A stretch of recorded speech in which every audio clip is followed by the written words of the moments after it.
Boa tarde, boa noite, pessoal. Mais uma vez eu aqui, professor Arley Queiroz, professor de Legislação de Trânsito. E vamos dar início aí mais uma aula, mais um encontro para a gente poder transmitir para vocês aí todas as dicas e macetes sobre o Código de Trânsito Brasileiro e suas resoluções, para que você possa encarar a prova com muita tranquilidade, tá? Que eu sei que você vai. Vamos aqui dar prosseguimento. Bom, essa é a nossa tela de apresentação. Como vocês já sabem, né, nós temos aí um canal no YouTube, onde você vai encontrar muitas aulas. Tá? A plataforma está iniciando, mas sempre tem conteúdo novo. Esse aqui é o nosso Instagram, concurso _PRF _oficial.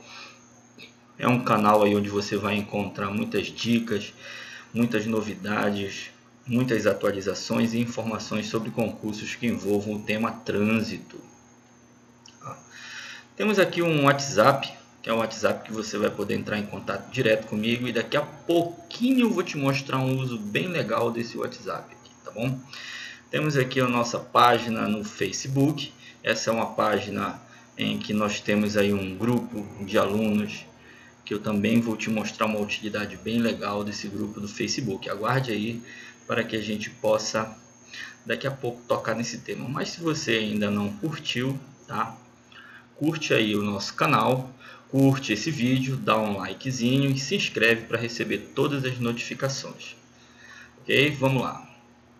A gente vai falar sobre o Código de Trânsito Brasileiro, tá? Que é esse livrinho aqui, essa compilação aqui de artigos, que é a Lei 9.503, tá? De 23 de setembro de 1997.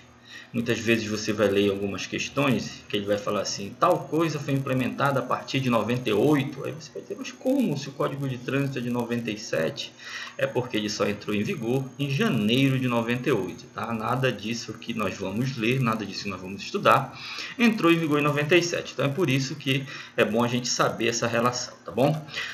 Aqui nós temos os artigos 22 e 23 da Constituição Federal, em que ele diz que compete privativamente à União legislar sobre trânsito e transporte, aqui no seu inciso 11. Tá? E no artigo 23 diz que é uma competência comum da União, Estados e municípios estabelecer e implantar a política de educação para o trânsito. Então, a política de educação para o trânsito é implantada em todas as esferas, porém, legislar sobre trânsito é uma competência exclusiva da União. Ninguém pode legislar sobre trânsito, tá bom? Então, se você tem aí um vereador da sua cidade dizendo que vai alterar a legislação no município, dizendo que devido a um grande número de assaltos, ele vai proibir que as pessoas utilizem capacete para mostrar o rosto, ou então vai permitir que nessa cidade transite sem o capacete, tá? Isso aí é balela, você vota nele se você não tiver estudado, porque se você estudou um pouquinho, você vai dizer, epa, pera lá, tá? Compete privativamente à União, e quando a gente diz que compete privativamente à União, tá? Cabe somente a uma casa legislar sobre trânsito, que é o Congresso Nacional, Câmara dos Deputados e em seguida o Senado Federal. Beleza, pessoal? Então fica esperto que somente a União pode legislar trânsito e transporte. Bom, aqui nós temos aqui embaixo uma divisão, tá? Um detalhamento do Código de Trânsito Brasileiro. Então nós temos dois tipos de abordagem, tá? Nós temos a abordagem administrativa do Código de Trânsito, que vai do artigo 1º ao 290 e depois continua do 313 ao 341, tá? Essa aí é a parte administrativa do Código de Trânsito. Porém, bem no meio aqui dele, entre o artigo 291 e 312, nós temos a parte criminal, a parte penal, a parte que vai tratar dos crimes de trânsito, tá? Do 291 até o 301, tá? Vai falar dos crimes de uma maneira geral, e do 302 em diante dos crimes em espécie, tá? O 302, que é o primeiro crime aí do Código de Trânsito, que é o crime de homicídio culposo. Bom, agora veja só um detalhe. Nós temos aqui essas partes administrativas e criminais, como vocês estão vendo, tá? Mas nós temos duas partezinhas do Código de Trânsito que estão anexadas a ele, por isso que recebem o nome de anexos, o anexo 1 e o anexo 2. Então não existe CTB sem anexo, tá? Quando algo está anexado, ele faz parte daquele conjunto. Então o anexo 1 e o anexo 2 fazem parte do CTB. E muita gente não aceita isso, tá? Muita gente não entende dessa forma. Tem gente que diz, não, peraí, anexo 2 não está anexado. Anexo 2 é a resolução, tá? Esse anexo 2 é a resolução 160 de 2004. Então, se não vier no edital escrito resolução 160 de 2004, eu não vou estudar anexo 2. Isso aí é um erro, tá? É um erro muito grande, tá? Quando você estuda a resolução 160, você vê que ela não tem nada. Resolução 160 é um artigo só dizendo que vai aprovar o anexo 2, tá? O anexo 2 ele já faz parte do Código de Trânsito, tá? Desde o seu lançamento, desde da sua entrada em vigor, né? Desde a sua promulgação como lei. Desculpa, a promulgação não é uma constituição, tá? Desde da sua sanção, né? Sancionou a lei. Tá? Então, a questão é o seguinte, o anexo 2 ele já faz parte do CTB. A resolução 160 de 2004 trouxe apenas a sua aprovação, ela foi aprovada. Tá? Já pode, a partir daquele momento, ser cobrado em concursos, porque ele foi aprovado a partir de 2004. Mas a resolução 160 não é o anexo. Tá? Inclusive, aqui no estado do Pará, nós tivemos o concurso do Detran do estado do Pará, e vieram lá algumas resoluções no seu edital, mas não veio dizendo resolução 160 de 2004. Não veio dizendo essa resolução, veio dizendo só resolução 715 a 600 e alguma coisa lá, que eu não estou lembrado. Veio também a cartilha de mobilidade urbana. E eu só sei que muitos cursinhos aqui da região não apresentaram a sinalização que consta no anexo 2. Tá? Eu, graças a Deus, eu tive a sorte de abordar.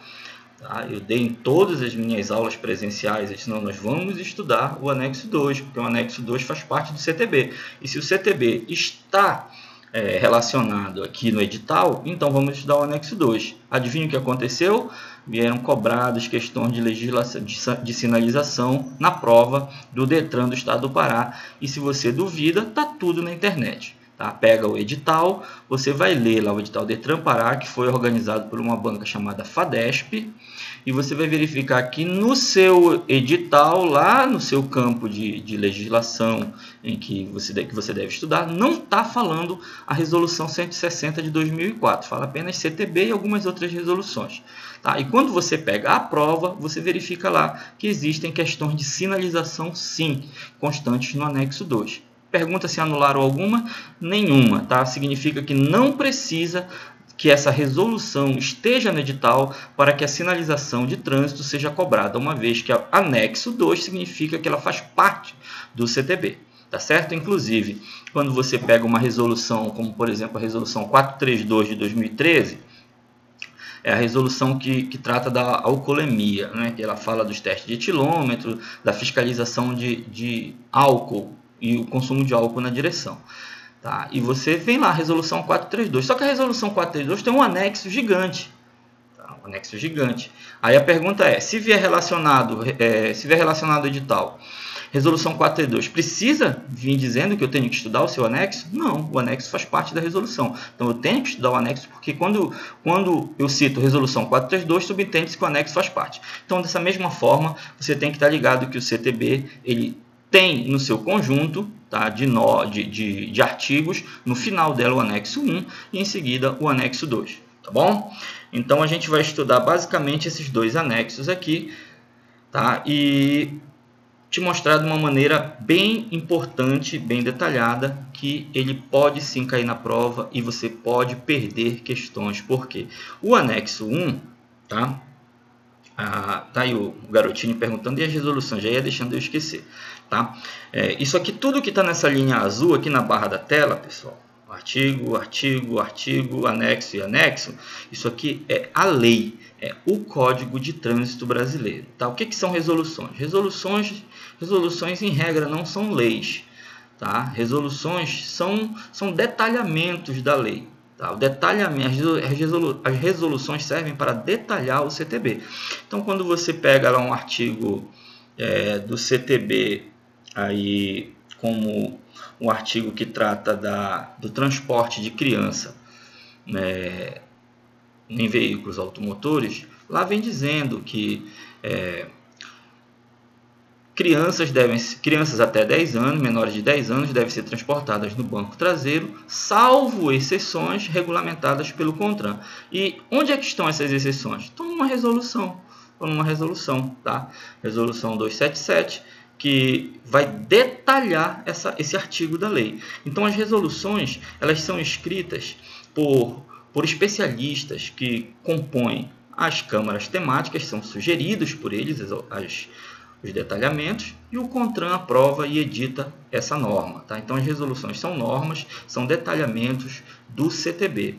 E a gente não necessariamente precisa estudar as resoluções. Tá? Tem provas que só cobram o CTB, tem provas que cobram o CTB e algumas resoluções. Temos aí para mais de 500 resoluções em vigor. Tá? Você vai verificar aí que as resoluções mais atuais estão na numeração 700 e alguma coisa. Tá?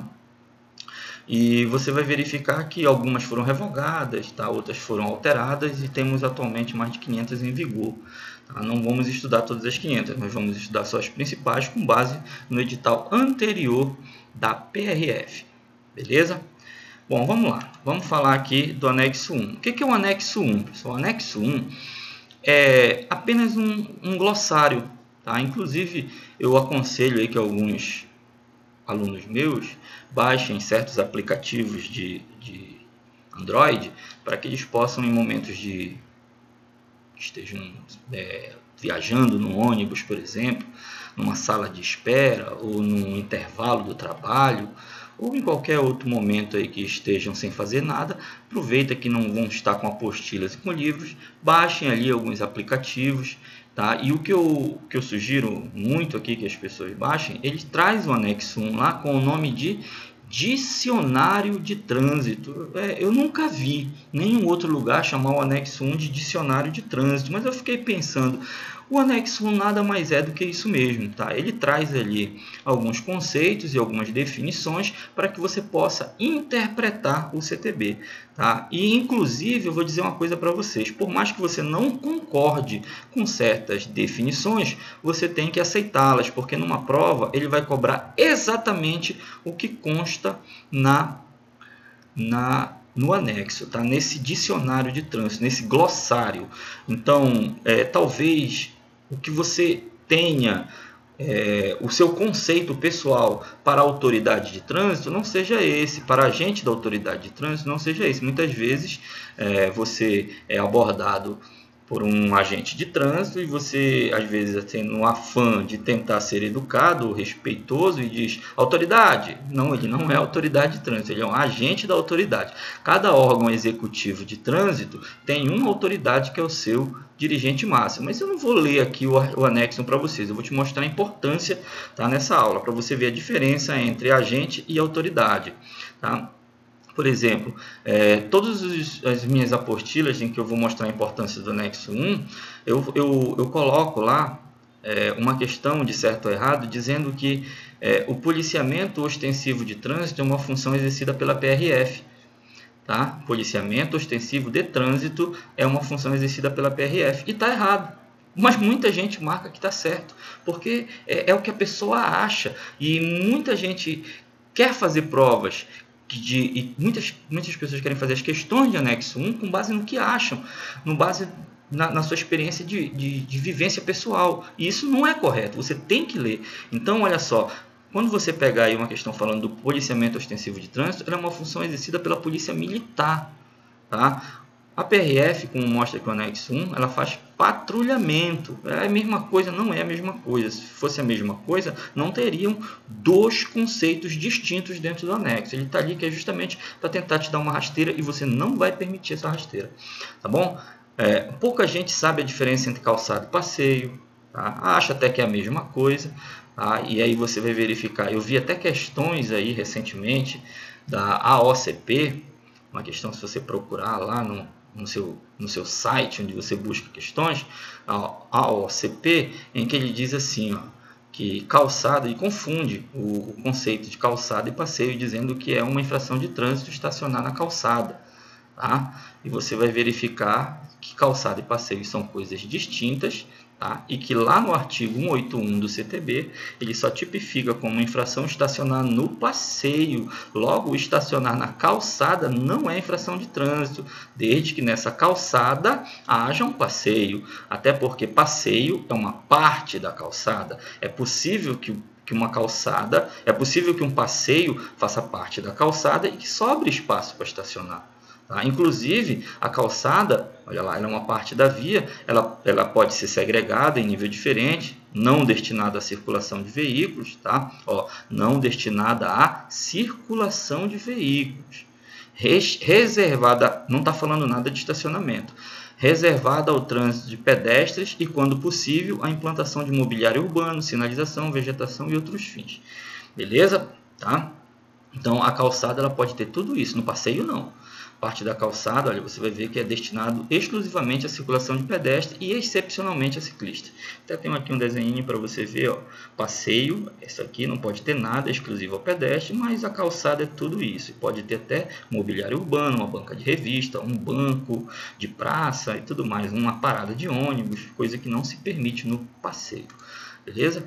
Então, olha só, aqui você vai verificar a diferença entre caminhonete e caminhoneta. Tá? Quando você estiver aí estudando lá pelo artigo 60, 61, em que você estiver vendo as vias, tá? E você estiver estudando as velocidades permitidas em alguma via, você vai verificar que a velocidade nas rodovias de pista simples ou duplicada, ela é permitida uma velocidade diferenciada para automóveis, caminhonetas e motocicletas. Lá não fala caminhonete, então caminhonete entra nos demais veículos. É por isso que é importantíssimo você saber a diferença entre caminhonete e caminhoneta. Tá? Aqui nós temos a diferença entre ciclomotor, motoneta e motocicleta. Tá? Eu espero que você não confunda, porque é importantíssimo saber. Lembrando, pessoal, isso aqui nos meus slides não estão todos os conceitos e definições. Eu só estou tentando te mostrar os mais importantes. Tá? Ó, ciclofaixa, ciclovia. Ainda hoje eu vou te mostrar uma questão que caiu num concurso público de trânsito, se eu não estou enganado, na Bahia. Tá? E você vai verificar que foi cobrada lá, tá, o conceito de ciclofaixa. Aí você já está até lendo aqui que é uma parte da pista de rolamento destinada à circulação exclusiva de ciclos. Ó, ciclofaixa é uma faixa. Olha aqui o cursorzinho do mouse. Ó, ciclofaixa é uma faixa aqui, outra faixa aqui e outra faixa aqui. Então, ela é uma ciclofaixa. Ela está dentro da pista de rolamento. Agora dá uma olhada no que é ciclovia. Não é uma faixa extra, é uma via extra. Está até segregada aqui, ó, por um separador físico. Beleza, pessoal? Vamos seguindo. Ó, a diferença aqui que é gravíssimo. Tá? Se você não souber, você vai errar mesmo. A diferença entre estacionamento, parada, operação de carga e descarga. Eu até tive aqui, um tempo desse, tem um hospital aqui na BR onde eu trabalho, e tinha um cidadão lá que estacionou, né, no passeio público. Ele subiu ali o passeio público, permitiu que a sua acompanhante lá, sua passageira, descesse e entrasse no hospital. Ele ficou dentro do carro com ar-condicionado ligado, tá? Motor ligado, mexendo no telefone celular. E nós passamos, a minha equipe passou no local, eu desembarquei e fui verificar os veículos que estavam estacionados no passeio público. Comecei a notificar alguns veículos, tá, por estacionar no passeio público. E quando eu cheguei no carro desse cidadão, ele foi notificado também por estacionar no passeio público. Quando ele viu a notificação, tá, inclusive nessa mesma ocasião tinha uma senhora tentando passar lá com uma bengala, né, uma espécie de muleta reduzida lá, uma bengala, muita dificuldade de locomoção, tentando passar e o carro dele impedindo. Aí eu fui e fiz a notificação. Ele ficou extremamente irritado, porque eu não poderia, ele disse que eu não poderia multá-lo por estacionar na calçada, uma vez que ele não estava estacionado, ele estava apenas parado, porque ele estava dentro do veículo. Então isso é um erro muito comum. Com certeza você deve conhecer alguma pessoa que acha que isso também, que se ele estiver dentro do veículo com o motor ligado, ele não está estacionado, ele está apenas parado. Ele gostaria que eu fosse lá, batesse no vidro dele e pedisse para ele tirar o veículo para aquela senhora passar. E não é bem assim que funciona. Ele foi notificado, ele estava impedindo ali a passagem da senhora, expôs ela a um risco de atropelamento, uma vez que ela teve que descer para a pista para passar, com a locomoção dela, a mobilidade dela bem dificultada, uma senhora bem idosa. Aí ele foi notificado. Ele ficou me ameaçando, pediu para ver meu nome, porque ele ia fazer uma comunicação, uma vez que eu fui intransigente e não relevei e confundi ali, dizendo que ele estava estacionado, uma vez que ele só estava parado. Mas veja o conceito aqui. Estacionamento é uma imobilização de um veículo por tempo superior ao necessário para embarque e desembarque do veículo. Se ele tivesse parado, apenas parado, ele teria imobilizado o veículo dele com a finalidade e pelo tempo estritamente necessário para efetuar o embarque ou desembarque de passageiro.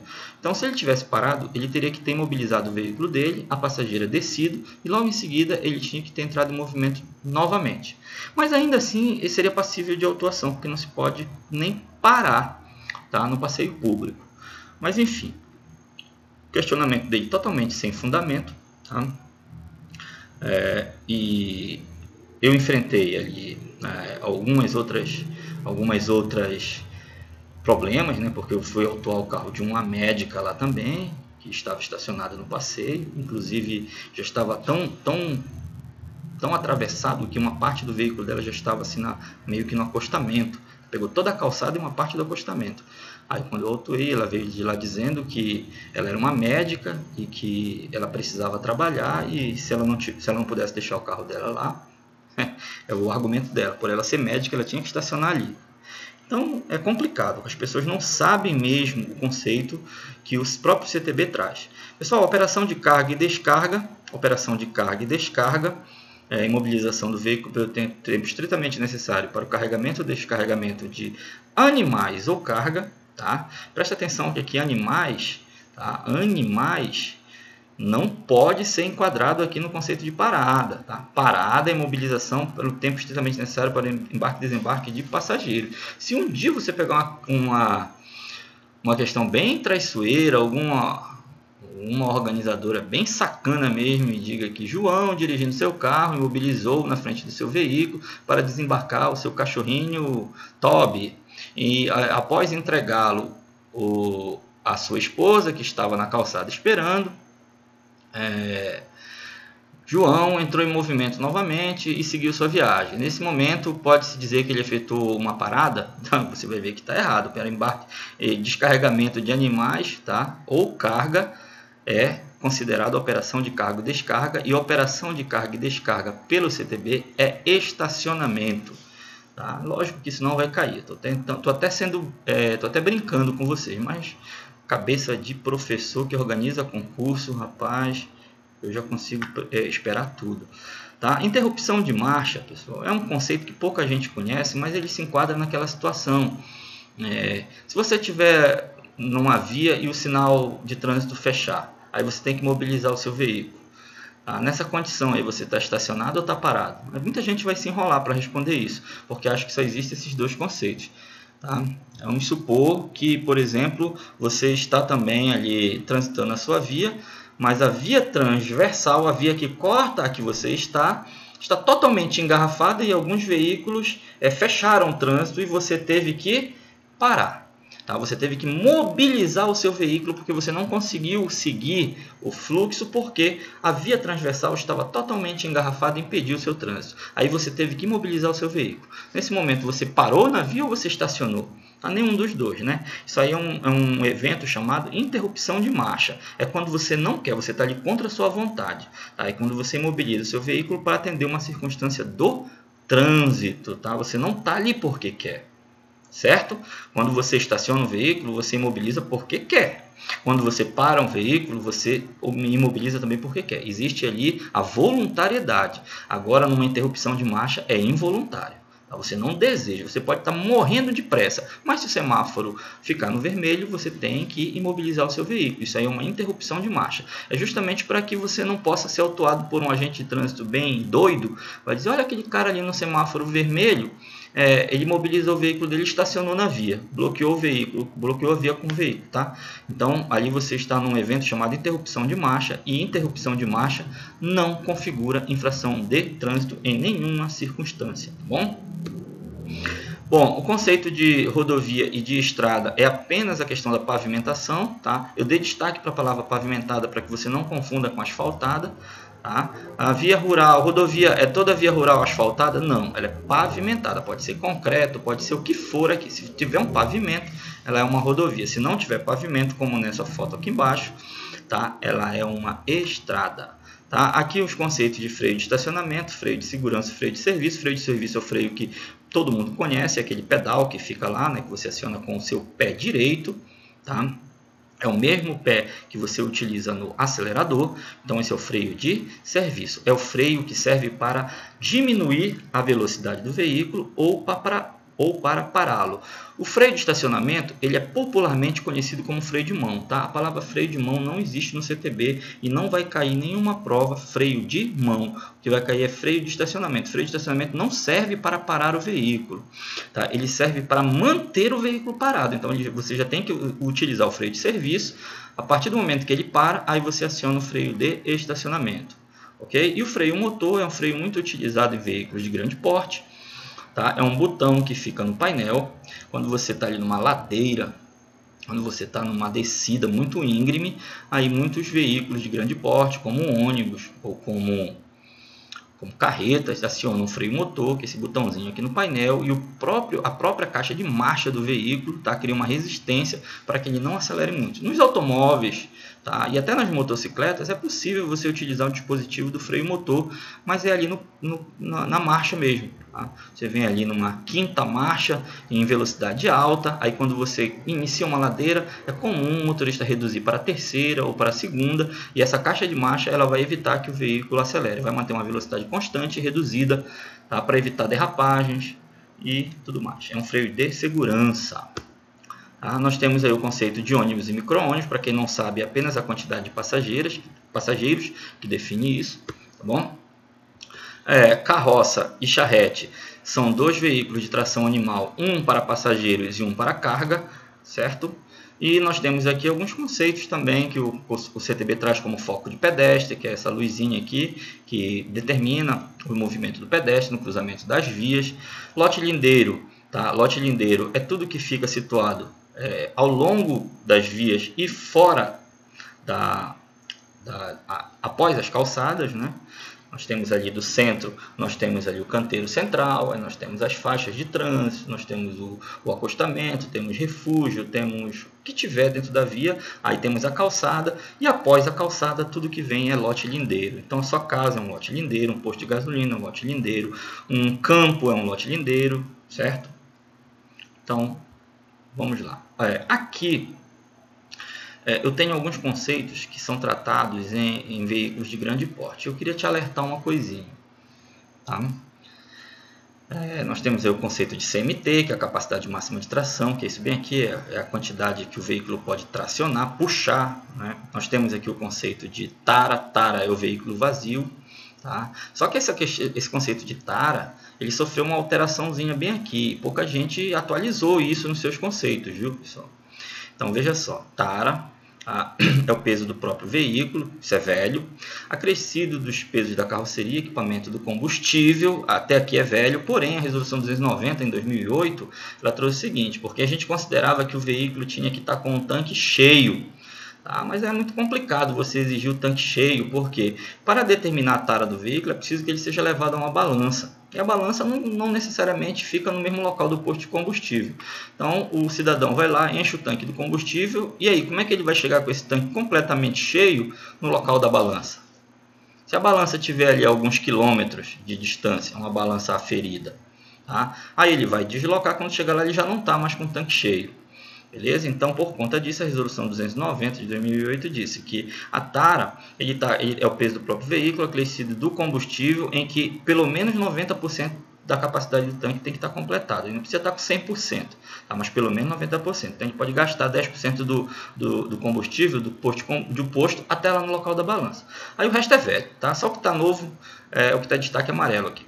Então, das ferramentas, dos acessórios, das rodas sobressalentes, do extintor de incêndio, do fluido de arrefecimento, expresso em quilogramas. Lotação é o peso da carga. E peso bruto total é a soma, tá? Quando você bota a carga em cima do caminhão, ó, aqui o caminhão vazio é a tara, lotação é a carga, a somatória de tudo é o PBT, se for um único veículo, PBTC se forem 2 veículos, PBTC é o peso bruto total combinado, porque trata-se de uma combinação de veículos.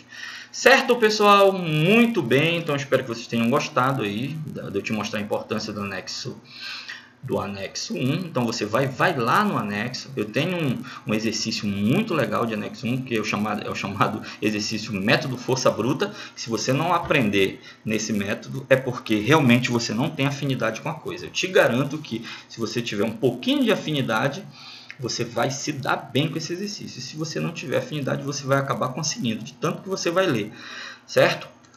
Então, aqui nós temos o conceito de faixa de trânsito, pista, passagem de nível. Passagem de nível é um conceito muito traiçoeiro, tá? Passagem de nível você acredita que pode ser qualquer passagem, mas não é. Tem que ser um cruzamento com uma linha férrea. A linha férrea, para quem não sabe, é o trilho de trem. E aqui eu te mostro umas questões, tá? Umas questões em que nós tivemos aí a presença do anexo 1 sendo cobrado. Então, olha o que ele diz aqui, de acordo com o anexo 1, olha que questão foi cobrada atual, questão bem atual, questão de 2019, olha. Tivemos pouquíssimos concursos de 2020, então é uma questão bem atual. Dado Cefet, a Fundação Cefet Bahia, Prefeitura de Cruz das Almas. Então ele diz o seguinte, ó, de acordo com o anexo 1 do Código de Trânsito Brasileiro, considera-se estrada, acabei de te mostrar, tá? Não tem muito tempo, então estrada é nada mais nada menos que uma via rural não pavimentada. Você marcaria a letra B nessa questão aqui, tá bom? Vamos para a questão 2019 do Instituto AOCP, tá? Conforme o anexo 1, assinale a alternativa que apresenta o conceito de ciclofaixa. Aí você vai ler aqui as alternativas, tal. Isso não é uma aula de exercício, é uma aula para te mostrar a importância do anexo. Então, pista própria, destinada, não é pista própria, porque ela é uma ciclofaixa. Pista própria seria a ciclovia, tá? Separada fisicamente, a ciclovia.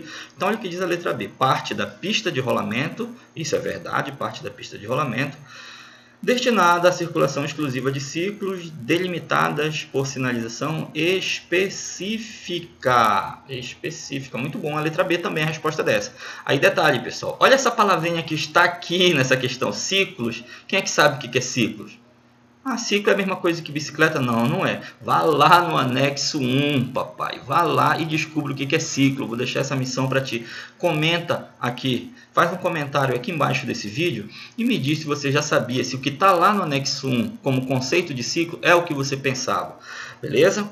Então, vamos aqui para um último exemplo. Eu botei uma questão bem antiga, 2008. Me dá até saudade dessa prova, porque foi a prova que eu fiz, né, para entrar na Polícia Rodoviária Federal. Hoje eu sou um agente PRF lotado na primeira delegacia do estado do Pará, e eu entrei nessa instituição tão bela que eu amo de paixão através da prova de 2008. Então em 2008 fui aprovado, eu lá, aluno empolgadão, dei de cara com essa questão aqui, olha.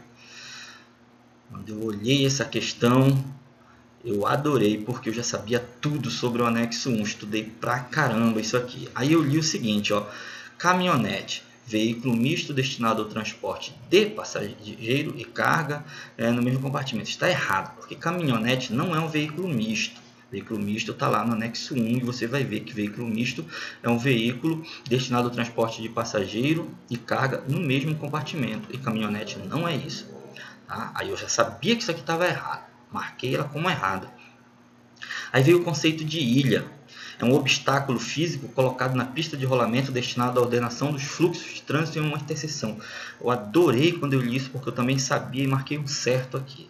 Agora, o grande problema, pessoal, foi quando eu fui ler o conceito de tara, que eu li tudo isso aqui, o peso do próprio veículo, acrescido de peso, de carroceria, equipamento de combustível, das ferramentas e acessórios, das rodas sobressalentes, do extintor de incêndio, do fluido de arrefecimento expresso em quilogramas. Eu também adorei e achei isso aqui completamente certo e marquei certo. Só que aí teve um problema.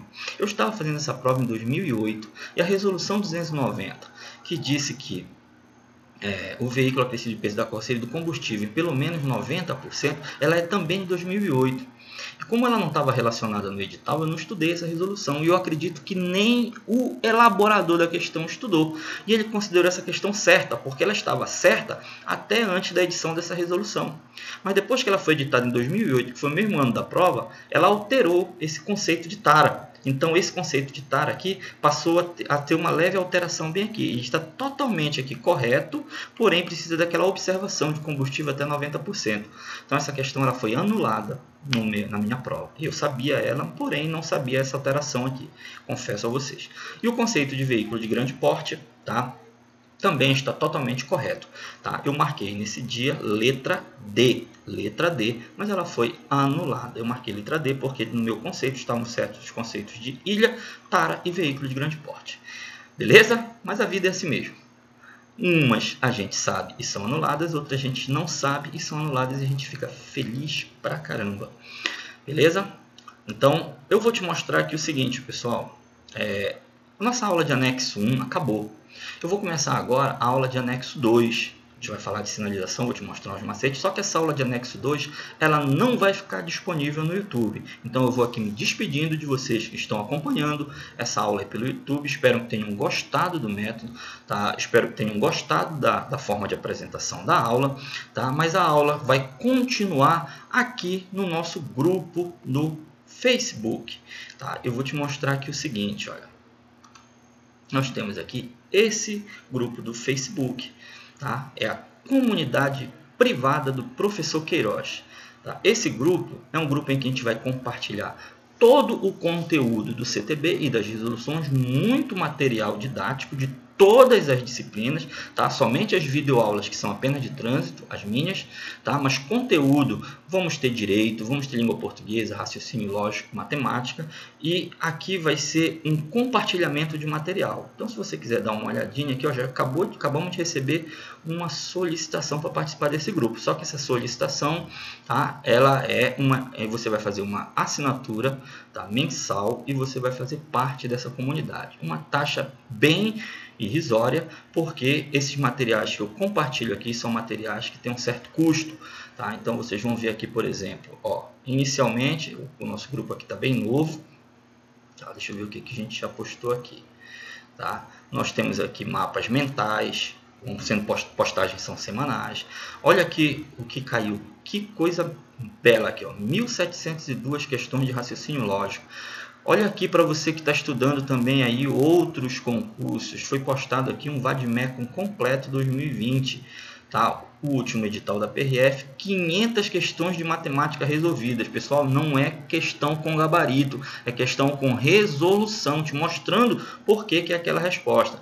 Nós temos aqui uma prova gabaritada, tá? Nós temos uma aula aqui, que é a minha aula de normas gerais de circulação e conduta, questão de física, para quem não sabe, tem física no concurso da PRF, tá? Física aplicada, tá? A dinâmica dos acidentes de trânsito, tá? Então, você aqui a prova do Semutran, daqui de Ananindeua do Pará, tem vários materiais, olha, material excelente sobre crime de trânsito, 500 questões de direito constitucional, 2018 questões comentadas em PDF, fora os vídeos que nós vamos ter aqui na comunidade. Veja bem aqui, tá? Nós temos aqui muita coisa, ó, tudo isso aqui divulgado, ó, o Vadmecum aí para quem que você quer bem novinho, já tem um pacote anticrime, olha aqui, ó. Certo? Então, você, se quiser participar dessa comunidade, tá? Desse grupo privado, o que você vai fazer? Você vai mandar aqui uma mensagem nesse WhatsApp ou mandar um direct aqui, ó, segue esse Instagram e manda um direct para mim, professor, eu quero participar do grupo e eu vou te dar todas as orientações. Esse grupo ele vai permanecer ativo até a véspera da prova. Então isso aqui é muito melhor do que você pagar R$1.000, R$1.200 num curso online, um único curso online, tá? Em que você vai ter ali acesso somente ao material daquele curso e tem validade aí de 1 ano, tá? Daqui a exatamente 1 ano, tendo prova ou não, a sua assinatura acaba. Você vai ser bloqueado. Aqui não. Aqui nosso compromisso é ir até a véspera da prova, seja ela quando for. Se for daqui a 2 ou 3 anos, eu vou acompanhar vocês até a véspera da prova. Tá? Então, quer entrar? Gostou da ideia? Dá uma acessada aqui, fala comigo por qualquer um desses canais, beleza? Então, um abraço a todos vocês aí do YouTube e a aula vai continuar aqui no nosso grupo, na nossa comunidade privada no Facebook. Vamos falar agora de sinalização anexo 2, beleza? Um forte abraço e fiquem com Deus!